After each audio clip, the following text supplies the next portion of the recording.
Alam niyo mga mare, minsan masarap din pala pag ganitong gulay ang lulutuin mo. Lalo na pag may gata, 'di ba? Ang sabi ng iba, huwag daw lagyan ng kalabasa pag maggata ka ng sitaw. Kasi ano daw siya, maluto, masabaw, maganda daw pag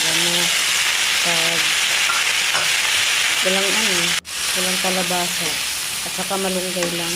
Kasi hindi ko kaya na walang kalabasa. Sanay kasi ako na may kalabasa saka may malunggay. Sarap siya.